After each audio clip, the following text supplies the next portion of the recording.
Welcome everyone to episode 4 of the Five Starr Wrestling Report. We are coming off the heels of a huge SummerSlam weekend. Actually coming off the heels of a huge wrestling weekend period. We had a bunch of shows take place over the last few days. We had the finals of the G1. We had NXT Takeover. We had SummerSlam. We had an ROH pay-per-view on Friday night. Overall, it's been a pretty hectic weekend for wrestling. I did not get a chance to see the ROH show, nor have I caught up with all the days of the G1 yet. I did, however, catch up with nights 11 through 14 of the G1, and I also watched NXT Takeover and SummerSlam. So those are the shows that I'm going to go over today. Before I begin, I do want to quickly plug this channel. If you are a new viewer to the FSWR, make sure you click that subscribe button, give this video a like if you don't mind, and leave a comment or two down below so that I can get your feedback on this very eventful SummerSlam weekend. And with that all said, let's get into the report. And I want to start with NXT Takeover Toronto, because I've got something I need to talk about regarding NXT. I've been very frustrated with this product for a while now. And I hate to say that because if you look back at this product a year ago at this point, NXT was one of the hottest brands of wrestling on the market. They had so much great stuff going on last year. And look, there are many reasons why this product is really struggling right now. The main roster is hurting for talent. Vince is calling up guys left and right. There's a lot of talent that's been shifted over to the NXT UK brand, which leaves them with more needed spots to fill on the regular NXT roster. Bryan Alvarez talked about that really weird 6-week taping schedule they were working with. Lance Storm was talking about the lack of rotation with the current talent versus the new fresh talent. And there are a lot of other factors outside their control that are making this product hard to watch. There's a lot of wrestling on the market right now. You got main roster WWE. You've got AEW. You've got New Japan. You've got All Japan. You got Ring of Honor. You got AAA and all the Lucha promotions. There's so much content out there now. It is ridiculous. But the bottom line is this, and a lot of what I'm about to say is an extension from the August 1st Bryan and Vinny show, but Bryan is absolutely right here. NXT is not as good as it was several months ago, much less a year ago. The storylines aren't as good, the matches haven't been as compelling, the talent pool is very depleted, and on a general level, the build to this TakeOver Toronto show really wasn't all that good if you think about it. I've had so many concerning questions with the booking on the show for months now, and the more and more the weeks progress, the more these questions continue to baffle me. Like, here's one I've been wondering for the last month now. What are they doing with Matt Riddle? I'm continually astounded at how irrelevant this guy has been recently. He comes into NXT with all this hype. He beats Cassius Ohno 3 times in a row. Then he feuds with the Velveteen Dream over the North American title. They go back and forth with pushing him in the world title picture. He beats Roderick Strong at the TakeOver 25 special. Then he gets jumped by Killian Dane a handful of times. And now it just seems like they don't know what to do with him. Like, what? Is he being punished or something? Is that what's going on here? Are they reprimanding him for all the Goldberg comments he made on social media? Because I can't think of any other explanation as to why this guy has been devalued over the last month and a half. Here's another guy I've been wondering about for the last year. Keith Lee. What the heck is going on with Keith Lee on this show? They have done... Actually, to say that they've done nothing notable would be understating it. They've done crap with Keith Lee since he debuted. Legitimately, I can't think of a single noteworthy thing Keith Lee has done in NXT. All I remember with him is that they started something with him and Dominic Dijak back in March. Then Keith got hurt. Then he came back. Then Dominic got hurt back in May. And now he's been on TV for the last few weeks complaining about not being used. Again, what? Meanwhile, mind you, they have spent the last 2 months doing this NXT breakout tournament with 8 new guys that have never been on this program prior, have never been built up whatsoever, with the winner getting a championship title opportunity of his choosing. Like, seriously, what is going on here? I never liked the idea of this breakout tournament from the start, and I never liked it because instead of it being used as a vehicle to push 8 mid-card guys who they've been developing on TV over the last few months, it is a tournament of 8 unestablished undercard guys who we've never seen before on this program and have no reason to care about. Like, why is Keith Lee not in this tournament? Why is Matt Riddle not in this tournament? Why is Kushida not in this tournament? Why is Gunner not in this tournament? Why is Punishment Martinez not in this tournament? Like, why is Cassius Ohno not in this tournament? Like, I mean, these are 6 guys right off the top of my head that would have instantly made this tournament more appealing. And I'm not saying that guys like Trevor Lee and DJZ and Shane Strickland are unappealing or anything like that, but in the context of this tournament, why are they getting the chance to qualify for a championship opportunity before any of the other guys I just mentioned? Why does Bronson Reed get to wrestle in a championship tournament before Keith Lee? Why do Boa or ACH get to wrestle in a championship tournament before Kushida? The whole thing is just so wacky to me. And listen, I understand. NXT has lost a lot of guys in the last year. Hell, they've lost a bunch of guys in the last 6 months. Ricochet's gone. Alistair's gone. Ciampa's hurt. Kyrie's gone. The War Raiders are gone. Otis and Tucker are gone. At this point, I don't know how much longer Gargano is going to be down in NXT. Honestly, I think the only reason he's still down in NXT right now is because Ciampa got hurt and Vince didn't know what to do with him. Because remember, there was a brief period before Mania this year where Gargano and Ciampa were working tag matches on Raw and SmackDown. If Ciampa hadn't gotten hurt, I mean, who knows if Gargano would still even be down in NXT right now. He might have been working 205 Live by now, for all we know. I agree with Brian on this one.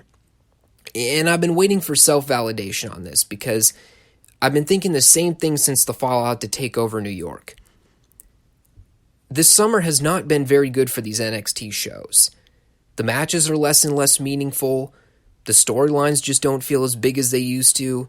The crowds are becoming less and less intrigued. And I know some of this is a reflection of the taping schedule, but there's been a noticeable difference with crowd reaction to a lot of these shows. It's just, the show feels different than it used to. There's not as much buzz going on with NXT now. And, you know, maybe that's because of all the other promotions that are on the market right now. People are really hyping up AEW and they're really excited for that. So NXT's kind of taking the lower end of the stick, so to speak. But something's off with this product. And let me say this to try and clear the air. Takeover Toronto was a good show. There was some really solid wrestling here. My problem is with the weird and quirky way they got to some of these matches. Opener was the Street Profits versus the Undisputed Era for the tag titles. This is one of the oddest booked WWE matches I've seen in so long. Like, I don't know who the agent was that put this match together, but this is something straight out of the territories back in the day. The Street Profits worked as the babyfaces. They beat up the heels for like 85% of the match. The heels got a brief heat sequence that lasted maybe all of 3 or 4 minutes. Montez Ford got a hot tag and ran wild. Angelo Dawkins took out Bobby Fish on the outside. And then Ford hit a top rope frog splash on Kyle O'Reilly and won. It was totally out of the realm of any tag match I've seen on a TakeOver, and I don't even know how long. Like, normally if you watch a tag match on TakeOver, especially in the case of the Undisputed Era, it's usually like big move, near fall, back and forth and back and forth and back and forth to the point where it almost becomes overkill. This match was just, the faces hit the heels with a bunch of moves, they made a comeback, and they won. And it was awesome. So, yeah, basically, as soon as the Street Profits retained here, I pretty much knew that Velveteen was retaining the North American title later on. So my predictions of the Undisputed Era gaining all the gold, as they had promised, did not actually happen. Then we had Io Shirai versus Candice LeRae. Let me start by saying this. I don't know if the initial plan was to do Io versus Kairi. Would it probably have made more storyline sense than Io versus Candice? Yeah, probably. With that being said, this is one of the best women's matches I've seen in WWE in a long time. Probably since the Bayley-Sasha Banks Iron Man match in NXT. And regardless of whether or not they had to scrap the Io-Kairi feud, this was a pivotal match for Candice. Yeah, up until this point, she's really been a background player in NXT.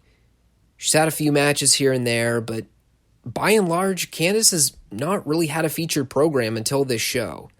So this was a big night for her. And I thought the storyline here was really well done. The idea was Io would hit a bunch of moves on Candice, but Candice kept kicking out and frustrating Io.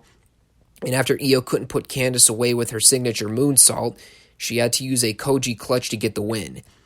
And that was good for them to mix up Io's offense. If she's going to be a heel now, she can't be doing all the crowd-pleasing moves that she was doing when she was a face. So now that they've established a new submission hold for her finisher, it lowers the possibility of people cheering for her when she goes for the moonsault. I honestly think she should just cut that move altogether, but I mean, if she's going to use it, at least they've put over the fact that it's not her finisher anymore. We'll see how they progress with the Io Shirai heel run. Right now, I don't really think it's working all that well. The fans are still cheering her, and it feels like Io's trying way too hard to be a bad guy. It feels too forced. The whole heel run right now is, I don't need friends, I don't need fans, I'm me now, grr. It's missing something. It's too WWE-like. Minor gripes aside, though, I really enjoyed this. Both girls are very talented. I'm so glad to see Candice finally get an opportunity to perform on a big stage like WWE. I've been a huge fan of Candice's work for a long time. I can remember back when she had a tryout match in TNA with Gail Kim, and they never signed her, and they were stupid not to do it. At a time when women's wrestling was on a mainstream television, Candice could have offered so much to that company. And for whatever reason, they never gave her a contract. It was completely wasted potential. Fast forward several years later, here she is in NXT having a great match with Io Shirai on a WWE level show. I think they have the potential to make a big star out of Candice because she's really got something. And I mean that. Coming from someone who truly appreciates women's wrestling when it's actually good, I think Candice has breakout star potential. And I really have felt this way about her for years. Velveteen Dream versus Roderick Strong versus Pete Dunne for the North American Championship. Here's the best way I can sum this match up. There were 3 guys in this match doing a very defined, blueprinted, multi-man spot fest match. 2 of the 3 guys in this match were comfortable and on point from start to finish, and the other guy really struggled to keep up. And that one guy I'm talking about is Velveteen Dream. This was not a Velveteen Dream match. And I know that sounds cliche, but seriously, that's what this match was. They structured a match that was polar opposite of a Velveteen Dream match. And it showed. They did a bunch of spots. Velveteen was out of place for a lot of it. There were no real memorable standout moments like you're used to seeing in a Velveteen match. And it kind of hurt the flow. And I don't know. I hate for this to come across like I hated the match. I didn't hate the match. But going back to what I was talking about earlier about the build to the show having so many logic gaffes, why was Pete Dunne in this match? Roddy got a win over Velveteen in a 6-man on TV. They spent a few weeks building up a feud between Roddy and Velveteen. Then Pete Dunne just randomly shows up a couple weeks before TakeOver, and Regal books a 3-way for the title. And they never bothered to explain how Pete Dunne could just randomly show up on NXT and get a title match. The whole thing was just so bizarre to me. And it's not to say that the match would have been better as just a singles match between Roddy and Velveteen. I don't know whether or not it would have been better. But if you go back and look at Velveteen's best TakeOver matches, pretty much all of them have been singles matches. And it's because Velveteen can slow down the pace of the match, he can work his style, he can create cool, memorable moments without having to go a million miles an hour like they did in this match. It was a good match that plateaued and never reached anything other than good. And to be honest, I don't really think this was a good showcase for the Velveteen Dream. For his character and what it's designed to do, I think he would have benefited more from a singles feud. That's just me, though. Mia Yim versus Shayna Baszler for the NXT Women's Championship. This match was so bizarre to me. The story was, Mia implemented a bunch of dirty heel tactics on Shayna. She did hair pulling and eye gouging, using the ropes illegally, the whole 9 yards. And in addition to the dirty offense, the other weird story they had going on here was having Shayna sell an injury with her right arm. And this might have worked as an in-ring story if Mia Yim wasn't supposed to be the babyface in this match. And Nigel was even talking about how absurd this whole thing was on commentary. He's like, why is the ref just allowing Mia to use dirty tactics? And the only thing Mauro and Beth could come up with for an answer is, turnabout is fair play, Nigel. Get over it. And I'm sitting here like, excuse me? How was Mia supposed to be the babyface in this match? Well, as it turns out, Mia was not the babyface in this match. For that matter, neither was Shayna. And it didn't work. They did some stuff for a while. Crowd's not really into it. Then they started screwing up spots and crowd started booing. They never really clicked at any point here. And I don't know. Match just didn't work. With that all being said, I did like the finish. Shayna couldn't lock in the Karafuda clutch because she had a bad arm, so she locked in a triangle choke and Mia tapped. So they had the right finish. I don't think it would have been smart to have Mia win the belt here, and I'm glad they didn't go with the title change like I had expected. I don't really know who you put in line next to challenge Shayna. Possibly they could revisit the Bianca Belair feud from earlier this year, but again, I don't want to see rematches at this point. They've done Shayna versus Bianca already. I don't want to see that again. I want to see something new. And the only two fresh baby faces they have right now are Candice LeRae and Dakota Kai, but Dakota's still out with a knee injury, and Candice just did a job on the show. So, I don't know where they're going to go. At this point, their only real options are either to have Bianca come back and challenge for the title, or to do a rematch with Mia and Shayna, neither of which I really want to see. And the main event was Johnny Gargano versus Adam Cole, 2 out of 3 falls for the NXT title.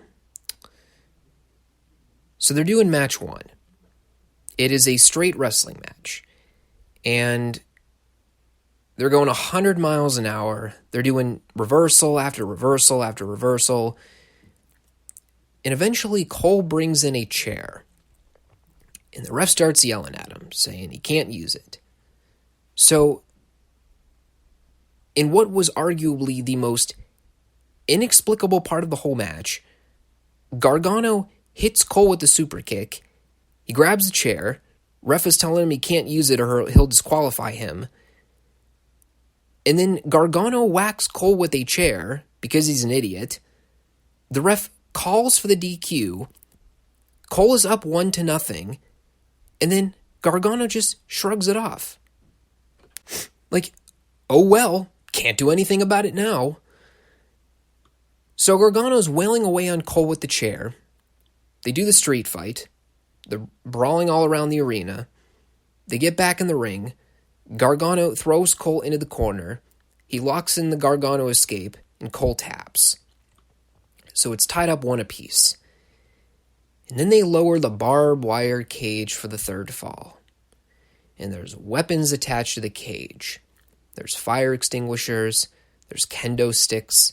There's sledgehammers. There's tables. There's ladders. There's all kinds of gimmickry. And they're doing this match. They're doing all these spots with the weapons. They're kicking out of like 400 moves, including a top rope Canadian destroyer, which I laughed at. They had a spot where Gargano takes a bag from the cage. And the fans are going nuts because they're thinking, oh man, he's going to pull out thumbtacks. And Gargano opens the bag. He pulls out a wire cutter. And these fans booed. They were so mad that they weren't going to get a thumbtack spot in this match. So Gargano climbs up. He cuts a piece of barbed wire. Cole sees this and tries to run away by climbing to the top of the cage. I don't know why Adam Cole climbed to the top of the cage. I guess he forgot that he had no way of escaping since the cage was surrounded by barbed wire. So they're both standing on a platform in the corner. They both grab hold of one another's wrists, and they both leap off the cage and crash through the table. And by the end, it ended up turning into every generic WWE hardcore match you have ever seen. It's a bunch of carnage, a bunch of spots with weapons, a bunch of no-selling, and then the big oh shit spot to close out the match. And this was one of those things where it's like,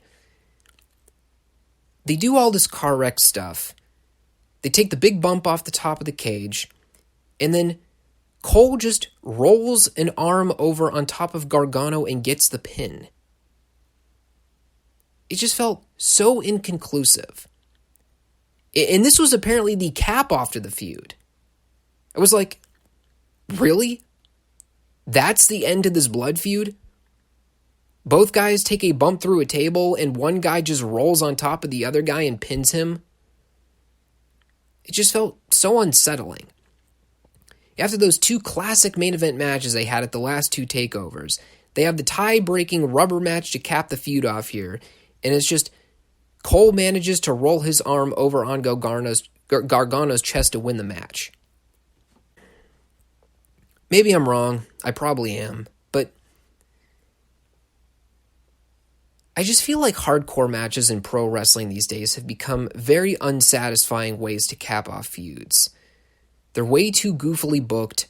They look really contrived and overly rehearsed, and nothing ever looks or feels special or unique about them. I feel like fans have evolved from this style of wrestling. Like, yeah, people still pop for the big moments. People still cheer when someone bumps 20 feet in the air through a table. But does anyone really take hardcore wrestling seriously in 2019? I feel like that's what happened in this match here. They took a heated storyline that is coming off the heels of 2 fantastic previous matches. They tried to get too cute by adding gimmicks to it, and it just became absurd. That all being said, they need to move on from this feud. I mean, we're starting to enter Roman Reigns, Brock Lesnar territory with redundancy with this feud. They've had 3 matches now. It's been dragged on long enough. It's time to move on to something else.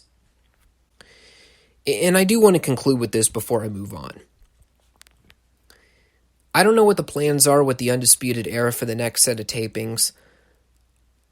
All I know is that this group needs to disband, and they need to disband before the end of 2019. And I don't mean that as a way to admonish the group, because I'm a fan of all four guys. I like the group. I like the talent. They've been a real vital part of NXT over the last couple years. But if I look at this group from a writer's perspective, how can this faction possibly be a thing going forward? The entire story of the Undisputed Era in 2019 has been, we're going to win all the gold. And then what happens? Well, according to the statistics of their matches this year, they lose. Like, seriously, that's not a joke. This faction's win-loss record in 2019 has been laughably abysmal. I mean, let me read this for you, just to show you that I'm not crazy. This is from CageMatch.net. In the year 2019, O'Reilly, Fish, and Strong have had 43 documented matches as a team. This is counting house shows. If we discount house show events and only go with televised matches, the Undisputed Era have 1 televised win and 5 televised losses. If we include house shows into the mix, the Undisputed Era have 14 wins and 28 losses in the year 2019. The faction as a 4-person unit is 2-6 at TakeOver this year, with Adam Cole being the only guy in this faction with the 2 wins at TakeOver. Kyle O'Reilly, Bobby Fish, and Roderick Strong, they are 0-5 collectively at TakeOver. My point is this. The story of 2019 with the Undisputed Era is that they keep losing when it matters the most. And yes, I know Adam Cole is champion right now, but as a cohesive unit, this faction's been a complete joke this year. And I've really been concerned about the longevity of this faction for a long time. If they were going to go with the story of every member of Undisputed Era holding gold, I feel like they should have done this storyline in the fall of last year when this faction was still semi-hot and after Fish had returned from his injury. Granted, that means they probably would have had to cut off Ciampa's world title reign, but looking back at it now, would it really have hurt anything in the long run? Like, if it was fall of 2018 and Cole was the NXT champion and Strong was the North American champion and O'Reilly and Fish were tag champions, everything would have felt less stagnant with the group in comparison to now. Because that's how I feel about the Undisputed Era faction right now. There's been no growth with this faction over the last year. None of the guys are really benefiting from being associated with it. They lose more often than not. And it's obvious by now that they're not going through with the Undisputed Era Gold Rush story that they were teasing at the beginning of the year. I mean, this faction's pretty much done now. I think Strong would benefit from turning face and feuding with Cole over the title. I think Fish and O'Reilly would benefit from breaking away from Cole and doing their own thing, be it as a team or as singles performers. And honestly, I think Cole would be just fine on his own as a heel. Something needs to change with these 4 in the next few months. I'm burnt out on this faction. I'm sick of seeing these guys lose, and considering the shape of NXT's talent pool right now, they need fresh faces in the main event picture. And I think they can get some mileage out of a Cole Strong feud over the title. I know Roddy's mic skills are less than stellar, but that's why he's in developmental, so he can get better at this kind of stuff. And if you don't feel that Roddy can carry a promo segment by himself, give him a mouthpiece. Have Bob Backlund come down and cut some promos for Roddy. Have Shawn Michaels come down and cut some promos for Roddy. I think Shawn would be a great mouthpiece for Roddy going forward. I know I'm just spitballing ideas, but the show needs a shakeup right now. They need to really hit the ground running and start fresh, because this summer has been a real struggle to get through with NXT. Plus, I also want to start weekly reviews of NXT, and it would be nice if I didn't have to spend the entirety of the recap talking about how I wish the show were better. Alright, let's move on to SummerSlam. A real hit-and-miss WWE show, if there ever was one. There was a very weird combination of great stuff and bad stuff. And when the great stuff happened, it was really great. And when the bad stuff happened, it was very bad. And I don't really know how else to segue out of that, so let's just go over the card. Becky Lynch versus Natalya in a submissions match for the Raw Women's Championship with no rope breaks and no countouts. I think I got that right. So, they actually ended up having a pretty good match by the end, but the first 5 minutes of this match was just so baffling to me. It's the opening match at SummerSlam.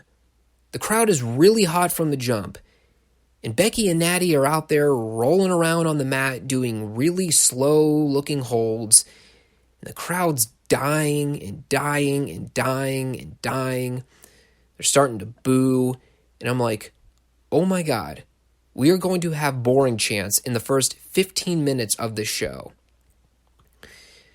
They did pick up the action by the second half, but man, that first 5 or so minutes was rough to get through. There was a completely preposterous spot in the corner where Natty had the sharpshooter on Becky from the top rope, but there was absolutely no torque on Becky's lower back. That was kind of dumb. They worked hard. They went back and forth with their submission holds on one another, and then Becky locked in the disarmer and Natty tapped. We had a wretchedly bad promo from Trish Stratus. It was every awful backstage promo you've ever seen in WWE. Overly scripted dialogue, awkward pauses, Trish awkwardly looking off into the teleprompter to read her next line. Vomit-inducing. Then we had the second best thing on the show by a wide margin. If Bray Wyatt's Fiend gimmick was the best part of the show, this was a close second. Dolph Ziggler versus Goldberg. So Dolph comes out, and he starts cutting a promo on Goldberg. And Goldberg comes out, bell rings, Dolph gives Goldberg a couple super kicks for a 1 count, and then Goldberg springs up, hits a spear and a jackhammer, and wins. And if that was the segment in and of itself, I would have been happy. Not overjoyed like I was heading into it, but just happy. And then the segment became legendary. So Goldberg's walking up the ramp, and Dolph gets a mic, and he starts trash-talking Goldberg. And Goldberg comes back, gives him a second spear. And Dolph takes a big bump, and I laughed, I was overjoyed, and I felt warm inside. So eventually Goldberg walks back up the ramp, and he's gone. And Dolph's laying on the mat like a scrambled egg. And he gets the mic a third time. He says, Goldberg, anyone can get lucky twice. And he's trash-talking, he's calling Goldberg a joke, shrieking like a dork. And all of a sudden, Goldberg's theme hits, he comes out a third time, he helps Dolph up, and he springs off the ropes. He hits the best spear of 2019 on Dolph, and I cried. I was so beyond overjoyed. If I'm not mistaken, I think TNA did a similar match with this with Jeff Jarrett a few years ago, where he lost like 3 consecutive matches in the span of like 5 minutes. I don't know if this was as great as that moment, but it was still pretty awesome. I know a lot of people didn't like this. They thought it was overkill when Goldberg came out and did the second and third spear. Was it overkill? Maybe. But I liked it. I went in expecting a slaughter, and I got a slaughter, and then some. Ricochet versus AJ Styles for the United States Championship. Ricochet sporting the Seth Rollins attire on this show. So, this is another one that got a mixed reaction after the show. There were a handful of people that really liked this match, and there were a handful of people that thought it was a letdown. Looking back, I can see why people were disappointed with it. People saw Ricochet versus AJ on paper, and they were expecting this amazing spectacle of a match. And instead, we got a more grounded match where AJ worked over Ricochet's leg for 10 minutes, and Ricochet had to find unique ways to go high risk with a bad knee. It was a stark contrast to what I think a lot of people were expecting, but it wasn't bad. At least I didn't think it was. Told a story. Both guys worked hard. They ended up coming up with a really cool finish. So, I don't know. It was fine. Ember Moon versus Bayley for the SmackDown Women's title. This is a good match that had absolutely no heat. Both girls worked hard. They hit a bunch of moves. Bayley sold the leg for a little bit, and then she hit Ember with the Bayley to belly from the top rope and won. Ember Moon she's a really talented female wrestler, plagued by the fact that her character is not over and her booking on the main roster has been absolutely atrocious since she got called up. And Bayley still doesn't matter. Shane McMahon versus Kevin Owens. If Kevin loses, he quits WWE for good. I read that a lot of people hated this match too. Granted, I was sort of multitasking with other crap while this match was going on. From what I saw, here's basically the gist of what I got. They did some fake-looking fighting for a while. Shane's offense gets worse and worse every time I see it. They had a bunch of interference from Elias. They did a ref bump. Kevin killed Elias with chair shots. He teased using the chair on Shane. Then he kicked Shane in the balls and pinned him. It was okay. Charlotte Flair versus Trish Stratus. This was... Well, if I'm being frank, this match played into the theme of a lot of matches on this show. They had a good match that no one paid any attention to. They worked hard. Trish looked good. Charlotte carried her very well. They told a story, and the fans are just sitting on their hands for 80% of it. They did wake up by the last 2 or 3 minutes, but for the most part, this was Charlotte and Trish having a glorified empty arena match. I think that's the best way I could sum this up. Charlotte won with the figure 8. That's pretty much all I wrote down. I do think it went on about 5 minutes longer than it really needed to. If they would have shaved off a few minutes at the end, this probably would have been a lot better. But still had a good performance. It was not better than Io versus Candice from TakeOver, but out of the 3 women's matches on this show, this is easily the best of the 3. Randy Orton versus Kofi Kingston for the WWE Championship. Okay. So the real-life story of this rivalry is 10 years ago, Randy buried Kofi Kingston and prevented him from becoming a main eventer for WWE. And 10 years later, Kofi is WWE champion, looking to avenge the guy that held him back and averted him from becoming a main eventer a decade ago. So in other words, what we have here is a very authentic real-life scenario being used as a story for a world championship match. So if you're the agent putting this match together, it would probably make sense to have these two beat each other to a pulp for a while, have Kofi get the big win over Randy, and call it a day. Well, that didn't happen. Here's what we had in this match. Kofi and Randy worked a WWE-style match that no one cared about. We had the most obscure dueling heel chant I think I've ever heard on a wrestling show. The chants of, Kofi's stupid, Randy sucks.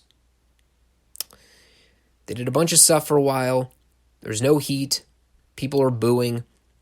Eventually, Kofi leaps off the top rope. Randy hits an RKO.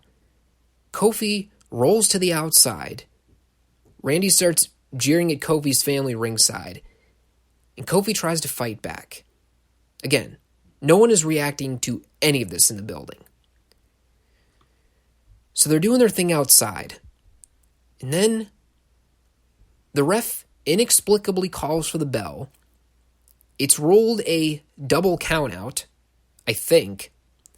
Kofi wails away on Randy with a kendo stick.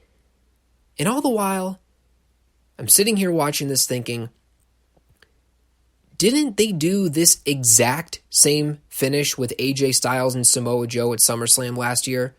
For the title, no less? Like, I don't know.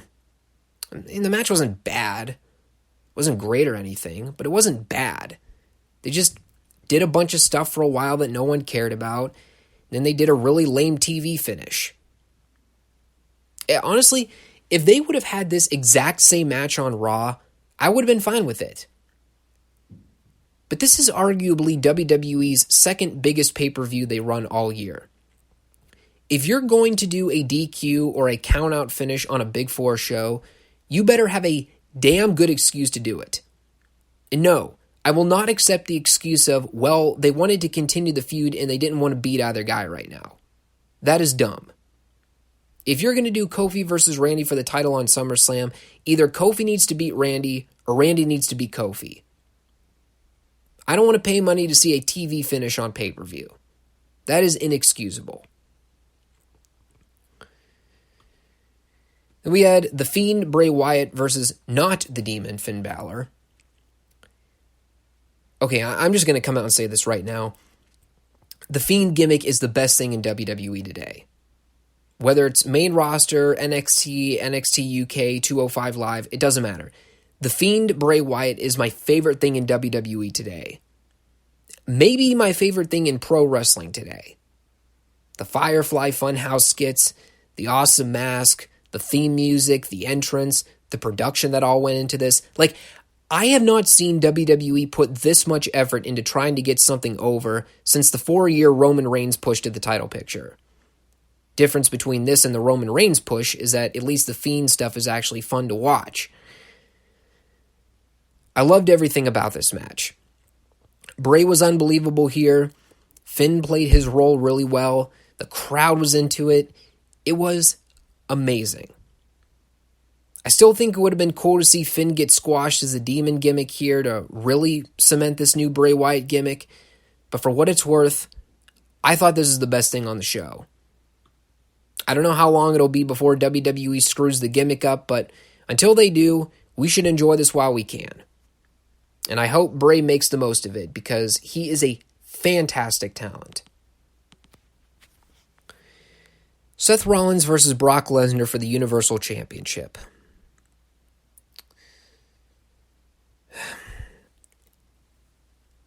In a bubble, this match was awesome. If you went in watching this match without knowing anything about the backstory, you probably thought this is the best WWE match all year. And you might have been right to tell you the truth. Rollins looked terrific in this match. Lesnar did his damnedest to get Rollins over here. And like I said, if you went in being completely ignorant to the build-up, if you haven't watched Raw over the last month or so, and you had no idea how they got to this point with this program, and you just watched the match for what it was phenomenal. And therein lies the problem. This is a great match with a great story and a great finish. And when it was over, the first thing that came to my mind was, am I in a time machine? Did I not just see this exact same finish with the exact same story at WrestleMania 4 months ago? I didn't like this match. And I didn't like it because of the backstory to it. The story they were trying to sell was that Rollins stood absolutely no chance of beating Brock for the title. Brock has decimated this guy every week on television for the last 2 to 3 weeks. They've hammered the idea into your head that Rollins has no chance in hell of beating Brock for the title. Except for the fact that this story is bullcrap because we already saw this exact same match with the exact same story 4 months ago. Like, literally, when this match was over, I felt I had just woken up the day after WrestleMania 35. It is Rollins versus Lesnar. Rollins gets the crap beaten out of him for a few minutes. He hits a curb stomp, and he wins the title. And it was great. But we already saw it. Why would I want to see it again? I have no idea what I'm supposed to take away from this. Rollins beat Lesnar to win back the Universal title. Okay, great. So, why did you take the belt off of him to begin with? And if the answer is because he was a bad champion, okay, then here's my follow-up question. Then why did you put the belt on him again?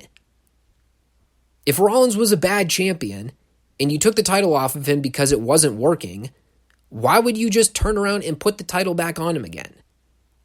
Like, is he guaranteed to have a better run? Are you going to roll the dice a second time and try out the Seth Rollins title reign to see if it flops again?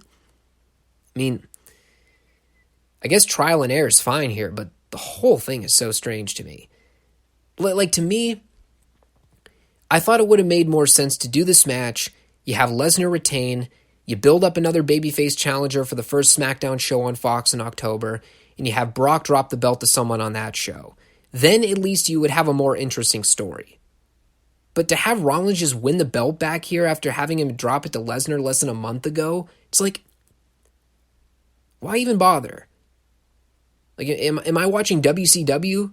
Because that's kind of what this felt like here. I don't know what else to say right now. Maybe Seth will have a better title reign this go-around. Who knows?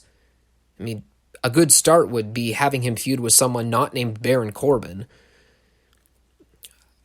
We'll see how it goes. I mean, if he can keep his mouth shut and stay off of social media for more than 5 minutes, it might bode well for him for a change. But right now, I'm at a loss for words. I'm confused by this decision. I'm unsure about where it's all going. And until we see what comes of it, I reserve the right to judge any further. Well, I managed to get caught up all the way to night 14 of the G1. I was hopeful that my vacation would allow me to stay on track and finish out the remainder of the tournament over the weekend, but unfortunately that didn't happen. I've heard a lot of great feedback about the last couple shows, but my reviews will have to be postponed for another week. I mean, there was just no way I was going to stay up to date, especially with all that was going on this past weekend. Anyway, I'm going to do my best to rapid fire through these nights 11 through 14 because there's a lot to talk about here. Night 11, A-block matches. Kota Ibushi beat Bad Luck Fale with the Kamigoye in 9.5 minutes. Fale was eliminated from the tournament by this point, so this is really the only logical finish they could do. Zack Sabre Jr. beat Will Ospreay in a fun 20-minute technical match. I love watching Zack's matches. He and Ospreay always have good ones together. And the thing that I liked about this, much like the thing that I liked about the Sabre-Tanahashi match, is that I got to watch Ospreay work a different style match, which not only helps showcase his versatility, but it makes his matches stand out more. So this is good. Kazuchika Okada beat Lance Archer with the Rainmaker at 14 1/4. Another great tournament match with a really simple, well-told story. Archer dominated Okada forever. They did a slow, methodical babyface comeback for Okada. They did some great near-fall teases toward the end. I love the spot where Archer hit the blackout, and they shot the angle where it looked like the ref was counting the 3, and then they pan the camera over and you see Okada's foot on the bottom rope. That was good camera work. Archer was basically eliminated from the tournament by this point, so they made the right call with the finish. Sonata beat Kenta with the moonsault at the 16-minute mark. Solid match, nothing to really complain about. This is all designed to build up Sonata for that big win over Okada on night 13. And in the main event, Hiroshi Tanahashi beat Evil with the high fly flow at 23 minutes. Another enjoyable main event. I would not say this is my favorite match of the night, but it certainly had the most crowd heat, especially in the last 5 or so minutes. Evil's booking in the G1 has been really interesting in the sense that I don't think anyone ever put stock in him winning the whole thing. But at this point in night 11, he was still in the running.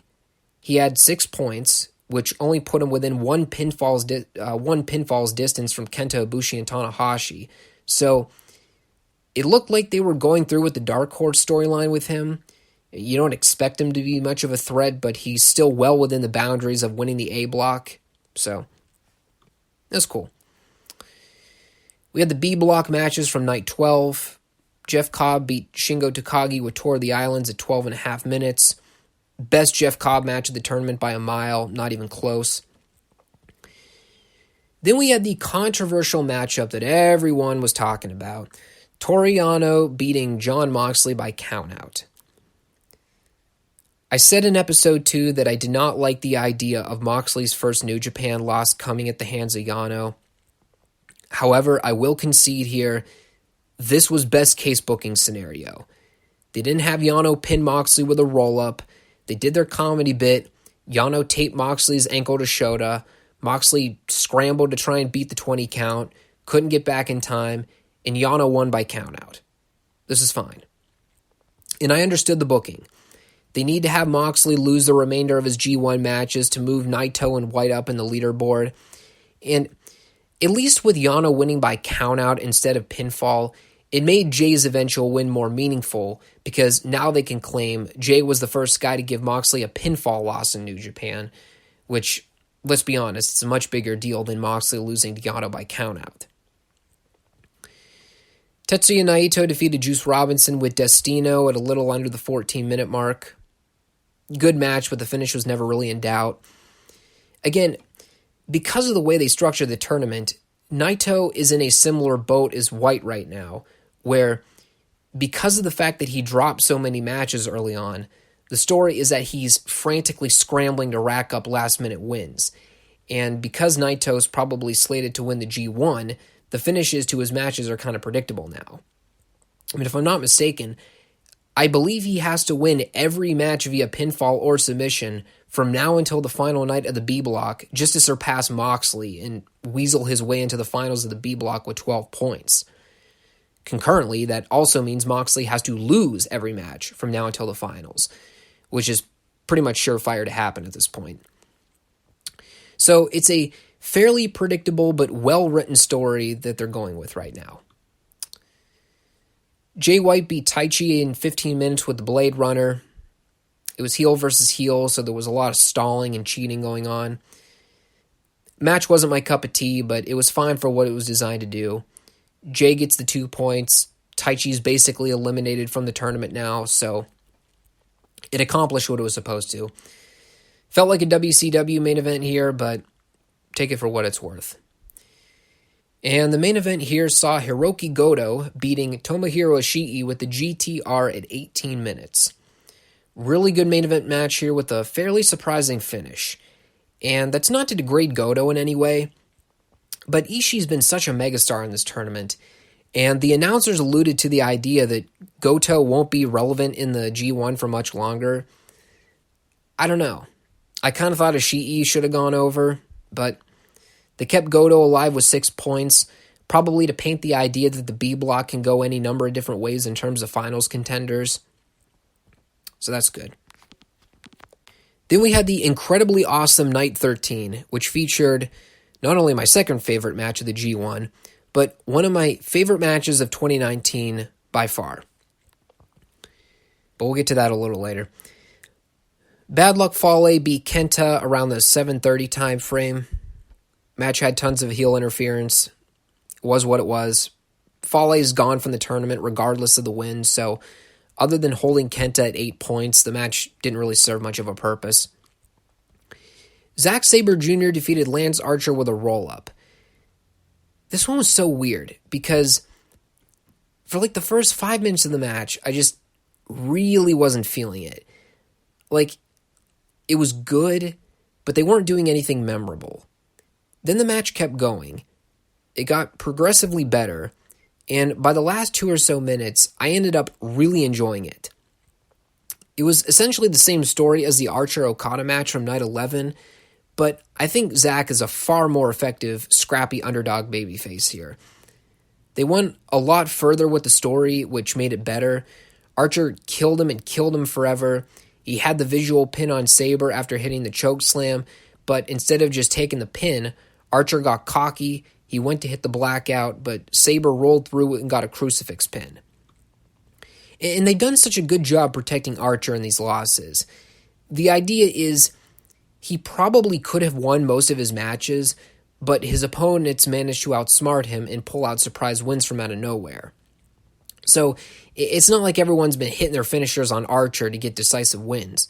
Archer controls most of the matches, but he gets arrogant, he lets his overconfidence get the better of him, and it costs him in the long run.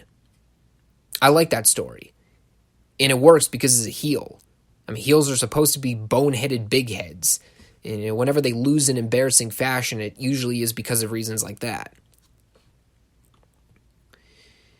Evil defeated Will Ospreay with Everything is Evil at 17 minutes.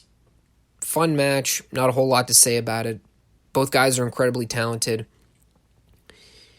And the final two matches of the night were just outstanding. We had Kota Ibushi going over Hiroshi Tanahashi and Sonata going over Kazuchika Okada. Ibushi and Tanahashi were excellent.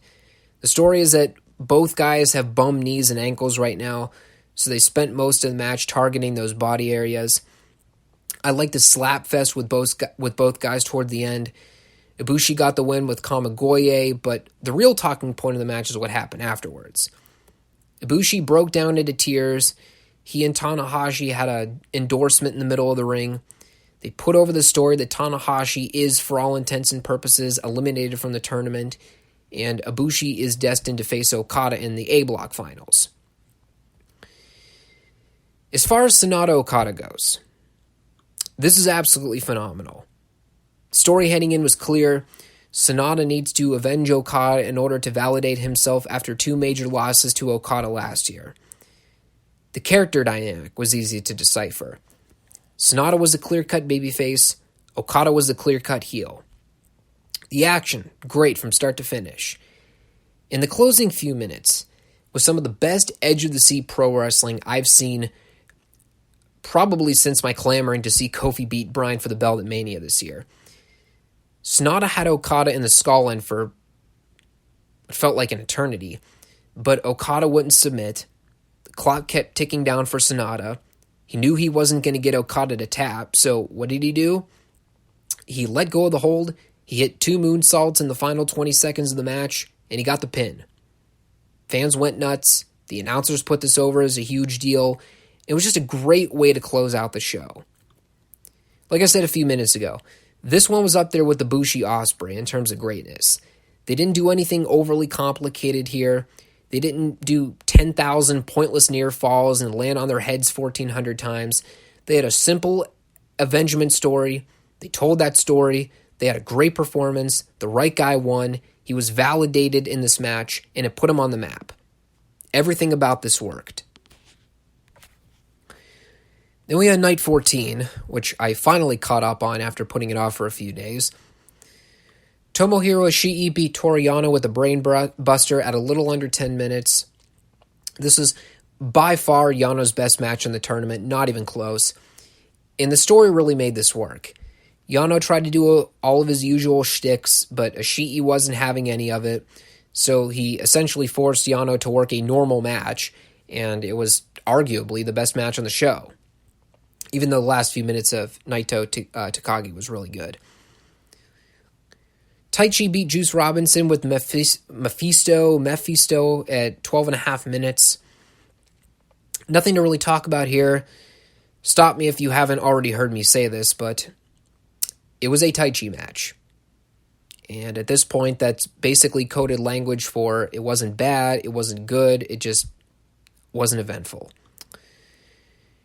Hiroki Goto beat Jeff Cobb with the GTR at a little over 11 minutes.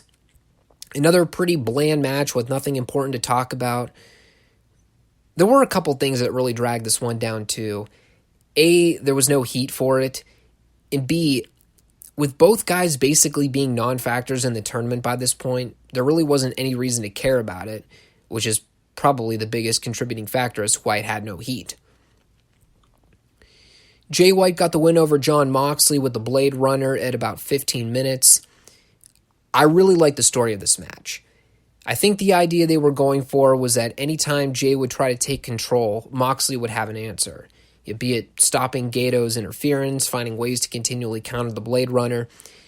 And I actually like the way they booked the finish.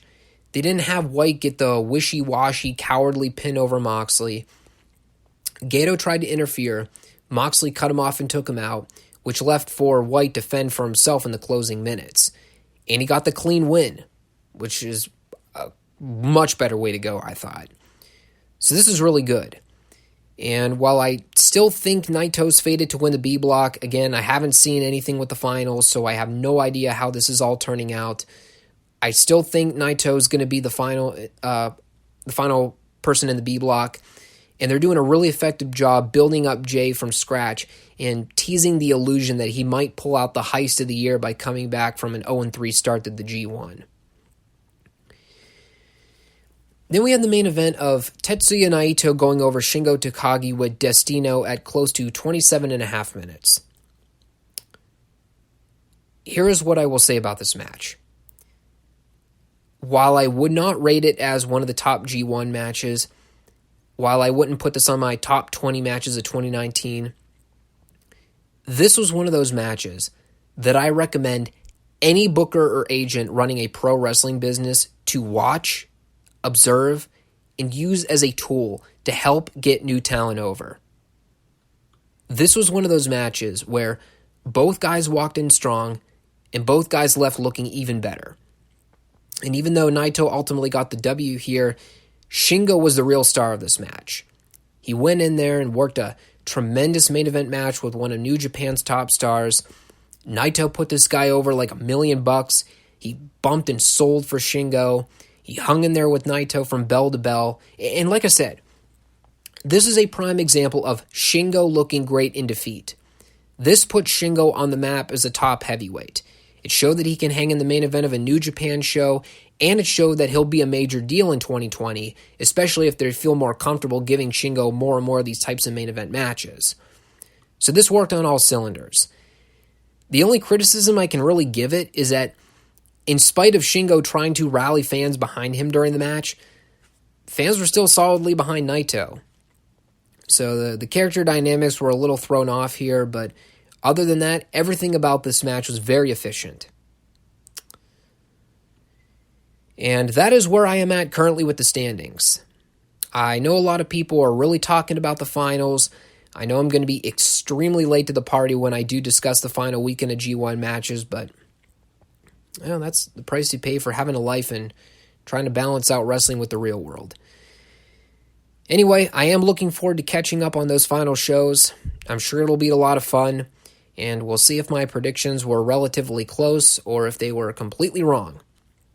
I still think it's going to be Ibushi and Naito in the finals, but we'll see. All right, real quick, I want to plug the schedule for this channel going forward. I would like to have 2 videos uploaded a week. One will be the 5 Starr Wrestling Report, where I go over news, plug some upcoming pay-per-views, and particularly if there's a weekend show, I can include that in the video too. The other video that I want to start uploading each week is a strict review video.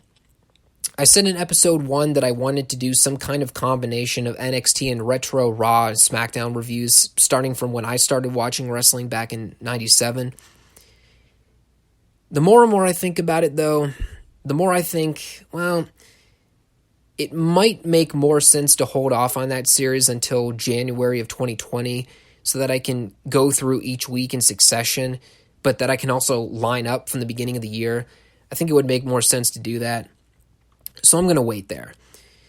That being said, I do want to have at least one other show to review so that the whole video isn't dedicated to NXT. Then I thought, what wrestling shows are about the length of NXT and easy to watch? And then I figured, MLW is a pretty good show.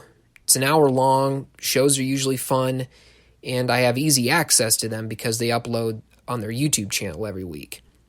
So I think I'm going to go with NXT and MLW reviews for the second weekly video. I think it'll be a lot of fun. I also would like to include AEW reviews on that show when they go on the air in their first episode on TNT in October. I'm still on the fence about Raw and SmackDown. I haven't watched Raw or SmackDown at all in 2019. Ideally, if I was going to try and start up again, I would wait until the first SmackDown show on Fox, but I really don't know right now. I haven't heard many good things about Raw or SmackDown. It sounds like things haven't changed a whole lot since I stopped watching the shows at the end of last year. Maybe I'll watch the first SmackDown on Fox and see if it's worth trying to get back into the shows, but I'm going to wait and see on that one. For now, you can expect a 5 Starr Wrestling Report video going over news and weekend events, and a second review show on NXT, MLW, and AEW. I'm not going to do Impact right now. I'm not going to do ROH right now. Those are kind of low on the priority list, although I have heard Impact is a whole hell of a lot better than it was several years ago. I am also open to options. If there is a show that you guys feel might be worth checking out and reviewing, let me know. And with that all said, I am checking out for now. Thank you to everyone that stuck through this to the end. If you have anything that you would like to share about the shows I've discussed, please by all means leave your feedback down in the comment section. And while you're at it, make sure you click that subscribe button, hit that little bell icon to receive all notifications on future FSWR episodes, and give this video a like if you don't mind. For now, I will talk to you all in a week. Take care.